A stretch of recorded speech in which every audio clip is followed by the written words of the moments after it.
The last thing you want to hear when you need your auto insurance most is a robot with countless irrelevant menu options. Which is why with USAA Auto Insurance, you'll get great service that is easy and reliable, all at the touch of a button.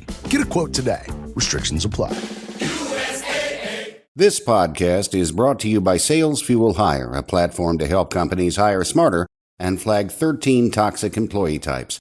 Measure job fit, sales tendencies and motivators, decision-making abilities, and empathy levels, and make your next hire your best hire. Try it now on salesfuel.com/hire and use promo code MANAGESMARTER for $50 off your first purchase.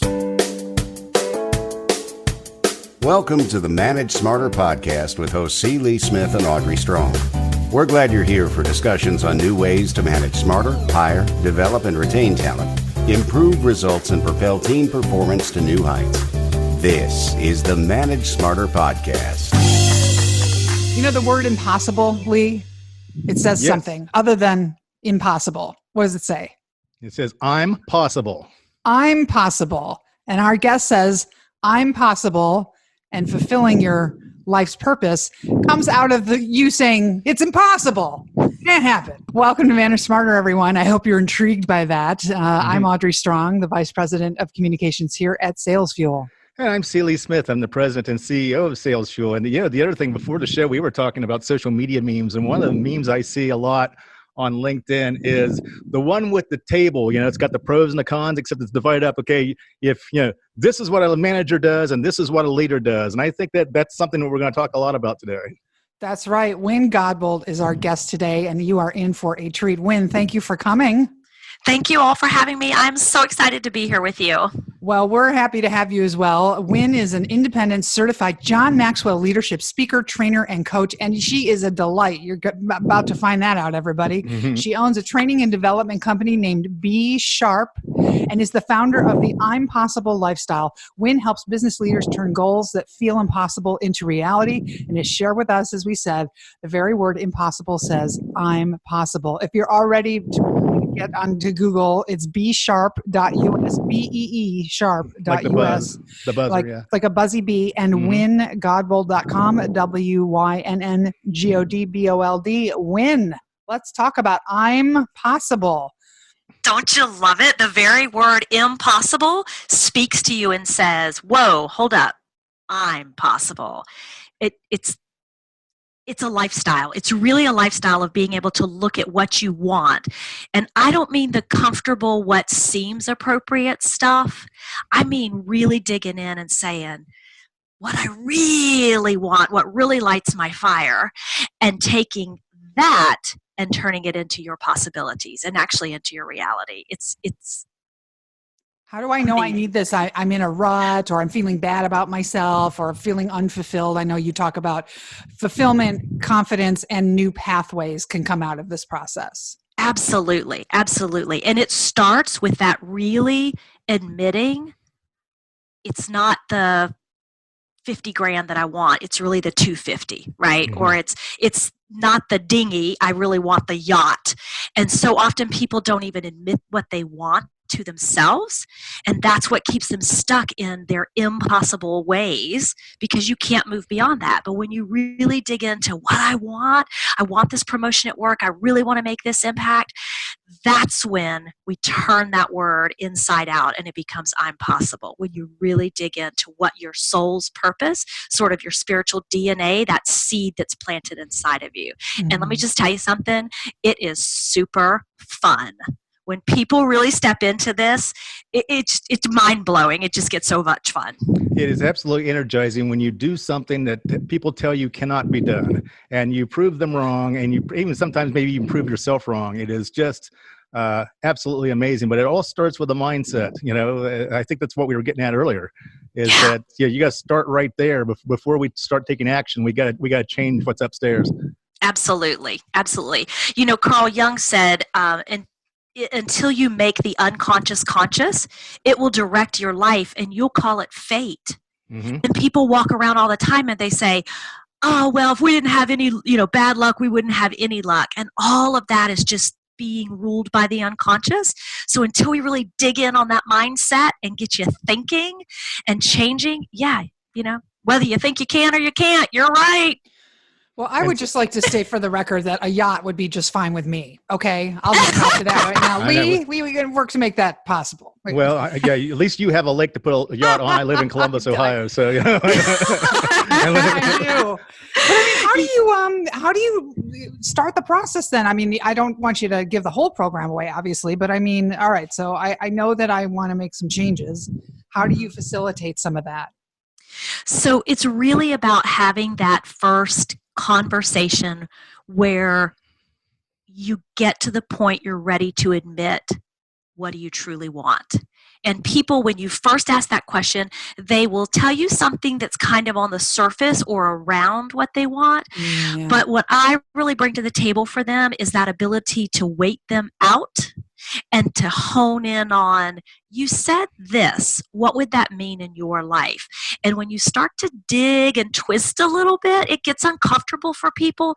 But once they really sort of let it out because they've been holding it inside, that's when the work starts. And then we start on the mindset and we go into how do we move from I'm possible or impossible to I'm possible, which honestly, you guys, it's two little life changers. Mm-hmm. It's an apostrophe and a space. It is that easy and it is that hard for people.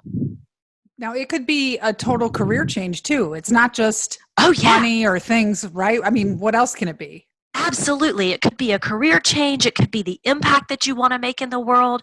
So, you know, a lot of times we find people in the C-suite who it's not about money anymore. They've done work that they love. They've made it to the top. It's sort of like they've ticked off all the boxes that until you get there, you think are the most important.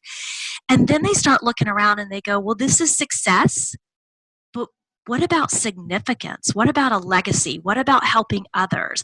And so this very same process works to help somebody, you know, at that level move out of just being successful for themselves and moving into really making impact and being significant in the lives of others. And we can do it on all levels, but sometimes it's easier to separate and focus. So you say, oh, I see, you know, when we're starting out, we're struggling to, you know, break that 6-figure ceiling. We want to do this with our business. We want to, you know, there's kind of a pattern we go through. And then when you get there where you thought there was, there's still more. And often that's an impact. Have you ever asked anybody when they're setting what their goals are? And we're going to touch on goals because like you've got some good insight on that as well. Yeah. But you ever ask them that, okay, but what do you really want that seems impossible to you right now? Because it seems to me like that's the threshold pretty much that is a good personal goal. Anything else is just you're aiming too low. And it's you can tick off a box or whatever and achieve that success, something like that. But you got to aim a little bit higher and really work long and hard for it or whatever.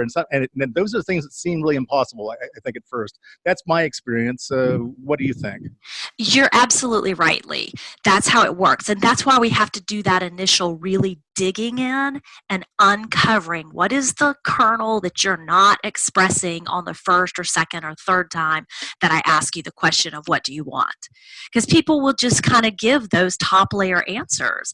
And you're right, you know, until you really get to the thing, you're also out of purpose. So the thing that's at the very core, that's where you're going to find your purpose and your meaning. And everybody's searching for that. Why am I here? What's it all about? Right? At every level. And we just keep digging in and uncovering. So you're right on target. You got to get to what it feels. What's the big obstacle? What's the thing on the other side of impossible? That's probably the one you really want. The stretch goal is actually the goal. Yes, absolutely. Absolutely. In public relations, we used to call that with a new client, we call the big idea. What's the one thing you think that there's absolutely no way we're ever going to get? By the way, the main answer was usually, I want to be on the Today Show or I want to be in the New York Times. You know, okay. But there were several times we got people on the CBS Morning News or whatever. It was totally possible, even though to them it felt like, no, that's never going to happen for me. Exactly. You know? And there's your barrier. So it's what I perceive as my barrier. That's what's going to stop me from ever even asking you, could I get on the Today Show? Right? Because I just don't think it's possible. So it's total mindset and unplugging all of those impossibilities. Well, I was to say, you said that your program would allow people to be terrified and feel the butterflies of excitement that they used to feel when they were pursuing the goals that they've checked off. And yes, we would get them to New York and they'd be in the green room at the Today Show and they were terrified. And it was wonderful. Yeah. We call that puke and tango. You want to throw up, but just keep on dancing. In case you haven't noticed, she's from South Carolina and she's a ball. She's awesome. So you had mentioned barriers. It's like goal setting is one of the barriers that you like to talk about, how people actually prevent themselves from achieving success by how they set the goals or the goals that they set. You want to give us some insight on that? Oh, dear Gussie, yes. So with goal setting, people make, when they're not hitting their goals, there's 6 mistakes that people make. And you don't even think about it because you've come up in society and you think this is how we set goals, right? And that's where you get into trouble, number 1. So you use your senses, like what do I see, hear, smell, taste, right? Everybody knows them from being in kindergarten. But let me ask you guys, do you all know what the 6 intellectual faculties are? No. Yeah. Lee, how about you? Do you know? I try to avoid faculty unless I'm in training. Well, that includes Audrey's husband. Yeah, he's a professor. Yeah. Yeah. So we have our senses, though. You guys could have named them off if I didn't, because you learned that in kindergarten. Right. But when it comes to the intellectual faculties, we use the wrong ones to set our goals. So, for instance, we have a reasoning faculty. Well, don't use that. We don't need reasonable goals. You guys just said it. You won't meet your goal if it's too reasonable, right? If it's possible, who's going to really stick to it? So what we want to do is to use the faculties of imagination and intuition when we set goals, because those are the 2 intellectual faculties that will help us to propel forward. So that's one of the 6 mistakes. Another one would just be setting a goal that you knew you could achieve. You just, I can do that. When the shit hits the fan, right? When you're really up against it and you're going for what you thought was your goal, and it's you're like, well, I could do it. You just give up because it's too within your grasp. You're like, well, if I don't do this today, I'll still make it by the end of the year. Wrong. I feel like that's cheating. Yeah, it's not very fulfilling even once you achieve it. It's just a box you check off. Exactly. But you would be amazed, right? This is what I see all the time, particularly in businesses and corporations. Let's set the goal so we're going to look good at the end of the year. We'll just go, X% over. I mean, really? Nobody's stretching for that. And there's a difference right there between leadership and management, right? Leaders have vision and they cast vision and big goals. And your managers are those who are like, well, if we just tweak the process, we can come out, 3% better and then we'll meet the goal for the year, right? So another one of these is basing what you think you can do for your goal on a plan. So you guys deal with a lot of corporate folks, right? You've probably heard them say, yeah, we had the big meeting. We flew everybody in from around the country and we gave them these big stacks of plans and everybody went home with, a 6-inch binder and blah, blah, blah, blah, blah. And everybody understands the plan, but they've lost sight of the actual goal. So when they get home and stuff starts getting tough and it's implementation time, they're like, well, the plan says we're going to do this. What's the goal? I don't know what the goal is, but here's the plan. I got 6 inches in the binder. And we get too attached to the plan. You never meet the goal when all you can see is your plan. Does that make sense? It's like the forest through the trees. Yeah. So the 4th one is requiring that you know exactly how you're going to get to the goal. If you already know how to get all the way to the goal, right? If you know every step, what's the fun in that? I'm not sticking with that. Yeah.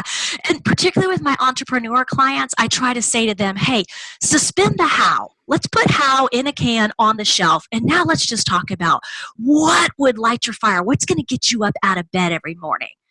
Because if it's not good enough to get me out of bed because I'm paralyzed by, I don't know how, right? They're never going to get out of the bed. So we just suspend the how when we're actually setting goals. So this is only for goal setting. Goal achieving is a whole other ball of wax. 5th one, you question, oh, y'all, this one's big. This is the mindset one. we question our right to be or do or have that outcome. Am I worthy? Yes. Boy, that one will stop you fast as lightning. And this is, again, that part of the unconscious mind where you don't even realize that you're questioning your worthiness, but you'll be like, oh, well, that goal seems a little too big for me, right? I don't think I can impact, 1,000 people across the planet and provide shoes for them, right? Maybe you're at that place if you want to make big impact. Mm-hmm. If 1,000, if you think, well, who am I to do that? Well, who are you? Yeah, to do that. Absolutely. Who do you need to become in order to do that? And that really leads us to the sixth mistake that people make, because we think when we're setting our goal that the purpose of the goal is to get it, right? We think, well, my purpose here is to give those 1,000 pairs of shoes away, or the purpose is to get the yacht, right, Audrey?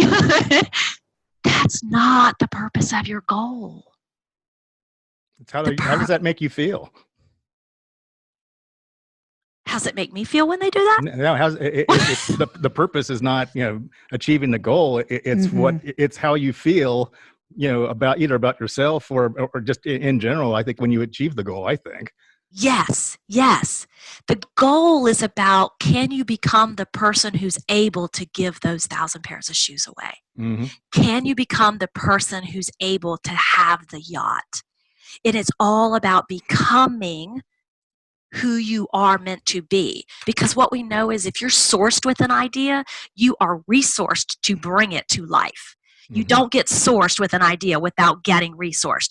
But you have to dig in and become the person who can overcome obstacles, who can ask the hard questions, who can, step out in faith.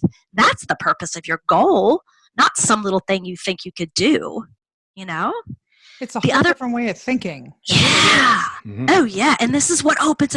This is when you become possible, right? When you go, wow, this is the life for me to step into fully so I can become who I was seeded to be when I was born.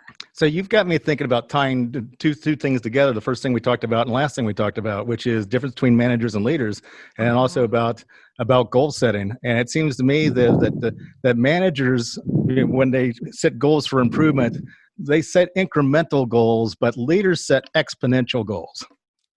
You're right on it. Absolutely. Big difference between leaders and managers. And you have this saying that I really like, where you talk about how managers, get themselves frustrated, is that they take actions. I'm paraphrasing now, for incremental improvement or whatever, but they expect exponential improvement. So that they do management and expect it to have the results of leadership. Absolutely. I love that. Absolutely. Yeah. They're acting like managers and they're like, why don't I have the big accomplishments and the big impact and the big, jumps in income or whatever or in service to people when you're really just managing? Well, you can't have a leader's outcome if you're going to act like a manager. It just doesn't work that way. Yeah. I hope some in our audience will start to put their thinking caps on and say, you know what, I think that's me. Now I understand the difference and I can move forward and go after what I really want. I think it's fantastic, Wynn. bsharp.us is your website. WynnGodbold.com is for you if you want to book Wynn as a speaker. Get a hold of her that way. And then I watched your YouTube channel, and you've got a show called The Wynn Show. Yes, ma'am. Guests on, which is very good. And your website also, I want to let people know, the listeners, has a series of videos called Small Nuggets, which I love, which are just little food for thought. What do you do, 90 seconds? The couple that I watch, they're wonderful. Yeah, under 2 minutes for sure. It's a small nugget for big impact. Well, big impact, big ideas here today, Wynn. It's been a pleasure. We really appreciate your thoughts. And everybody rate 5 stars. We have to say 6 stars for the for the guests, because Wynn's been so great.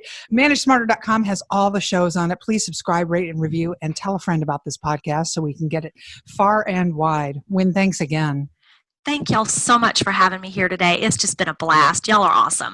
Thanks for listening. If you enjoyed the show, please rate and recommend on iTunes, Overcast, or wherever you get your podcasts. You can also get more great information at salesfuel.com.